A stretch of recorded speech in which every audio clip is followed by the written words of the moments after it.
কবে স্কুল খুলছে তা নিয়ে মাধ্যমিক পর্ষদ একটি নোটিশ জারি করলো। যে নোটিশে বলে দেওয়া হয়েছে যে কখন স্কুল খুলবে, কখন স্কুল বন্ধ হবে এবং কত দিন পর্যন্ত স্কুল ছুটি থাকবে, সমস্ত কিছু নিয়ে আজকে আলোচনা করব। তাই ভিডিওটি প্রথম থেকে শেষ পর্যন্ত দেখো, বন্ধু বান্ধবদের মধ্যে শেয়ার করে দাও, চ্যানেলে নতুন হয়ে থাকলে সাবস্ক্রাইব করো এবং ভিডিওটি ভালো লাগলে অবশ্যই লাইক করো।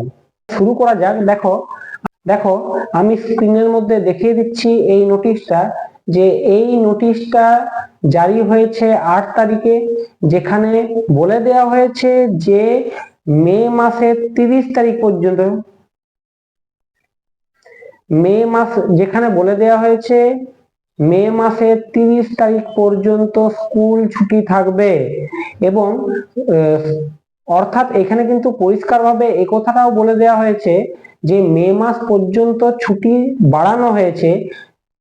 এই কারণেই বাড়ানো হয়েছে যেহেতু এখনো পর্যন্ত গরম যথেষ্ট আছে এবং যে কালবৈশাখী ঝড় হচ্ছে সেই ঝড়ের মধ্যেও কিন্তু টেম্পারেচার কমছে না।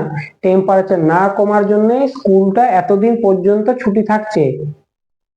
এরপরে কথায় আসা যাক, যে আরেকটা নোটিশ এখানে আমি আলোচনা করব যে কবে তাহলে স্কুল খুলছে। কবে স্কুল খুলছে তা কিন্তু এখনো পর্যন্ত স্পষ্টভাবে বলে দেওয়া হয়নি। যেহেতু এত গরম তাই স্কুলের ছুটিটা মে মাসের 31 তারিখ পর্যন্ত বাড়িয়ে দেওয়া হলো। দেখো আমি পাশের স্ক্রিনে এটাও দেখিয়ে দিচ্ছি যে 31 তারিখ পর্যন্ত এটা উল্লেখ করা হয়েছে।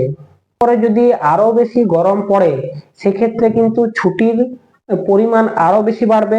অর্থাৎ 31 তারিখের পরে হয়তো জুন মাসও হতে পারে। জুন মাসের শেষের দিক, যতদিন না গরম কমছে ততদিন পর্যন্ত কিন্তু স্কুল ছুটি থাকবে। তাই এই নোটিশটা আমি স্ক্রিনের মধ্যে দেখিয়ে দিচ্ছি, স্ক্রিনে তোমরা স্ক্রিনশট মেরে রাখতে পারো। এবং যদি কোনো নতুন আপডেট দেয় স্কুল খোলার, তাহলে আমি অবশ্যই সেটা আগের থেকে আমি জানান দিয়ে রাখবো। আর তোমাদের যে সাজেশনের ব্যাপার আছে মাধ্যমিকের সাজেশন আমি অবশ্যই প্রতিদিনই একটা একটা করে আমি দিতে থাকবো। তোমরা সেই সাজেশন গুলো খুব ভালো করে খাতায় লিখে নিবে, একটা রুটিন মাফিক পড়বে।